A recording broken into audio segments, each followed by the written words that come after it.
La marque employeur est un enjeu crucial pour la pérennité et le développement des entreprises de la filière textile, mode, cuir. L'engagement de développement de l'emploi et des compétences, ou EDEC, signé par les branches, l'État et son OPCO, a pour objectif d'aider les entreprises de la filière textile, mode, cuir à mettre en adéquation l'image projetée par l'entreprise en tant qu'employeur et les modalités de recrutement et d'intégration des nouveaux collaborateurs. Identifier et valoriser les valeurs constitutives de la culture maison de l'entreprise.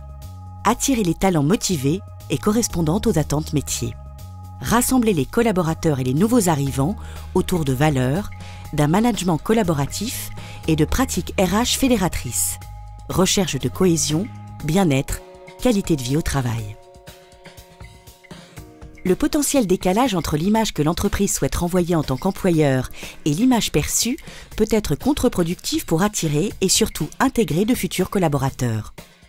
Travailler sur la marque employeur, c'est d'abord rendre son entreprise plus attractive vis-à-vis de candidats potentiels et motivés. Écoutez, on avait à faire face à deux problématiques de recrutement. La première, c'était de trouver des ressources nouvelles par rapport à un accroissement d'activité. Puis une deuxième, qui était de répondre au départ en retraite auquel nous étions confrontés.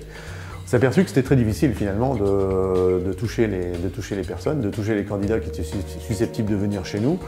Pourquoi? Parce que le métier n'est pas très sexy, n'est pas très avenant. Voilà, il y a une perception du métier qui n'est pas extraordinaire, notamment dans le domaine de la production.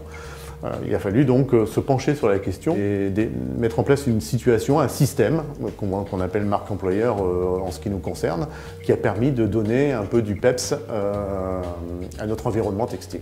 La marque employeur doit se fonder sur des actions RH concrètes, c'est essentiel. C'est désormais aux entreprises de susciter l'intérêt chez les candidats en leur permettant de se projeter dans l'entreprise.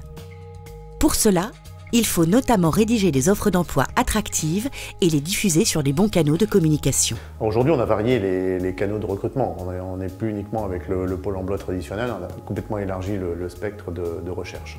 On a mis en place un plan d'intégration des candidatures reçues, un plan d'intégration qui fait que aussi la personne qui n'est pas retenue va recevoir une lettre expliquant le pourquoi il n'est pas retenu.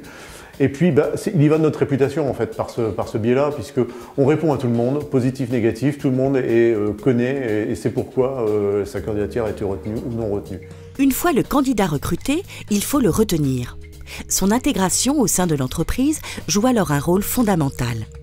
Les salariés qui quittent leur entreprise au bout d'un an sont 10 fois plus nombreux que ceux qui partent après 5 ans.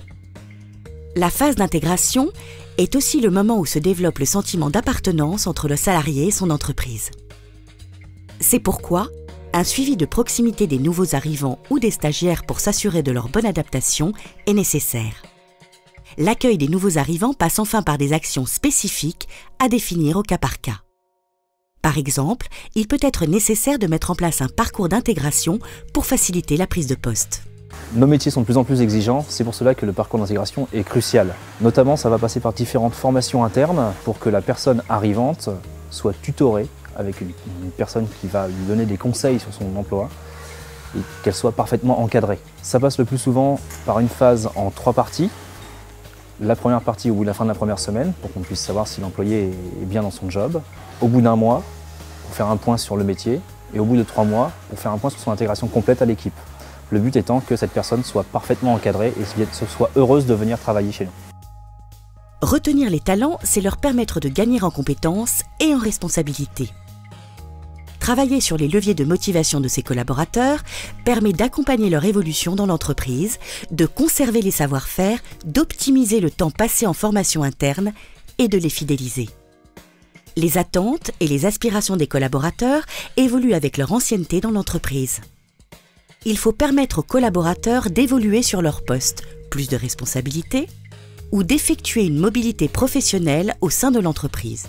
Dans le cas contraire, cela revient à prendre le risque de voir partir un talent avec ses compétences et son savoir-faire. Ici, il y a autant de parcours professionnels que de collaborateurs. C'est au manager et moi-même de détecter leurs besoins en compétences. Pour cela, on a plein de solutions. Le tutorat, le mentoring, les formations professionnelles, ce qui va leur permettre de pouvoir évoluer dans leur travail et surtout évoluer en compétences, pouvoir passer à la transition numérique, être heureux dans leur emploi, être à l'aise avec leur métier de tous les jours. Et ça leur permettra surtout de se projeter dans une entreprise apprenante, dans un futur plutôt numérique.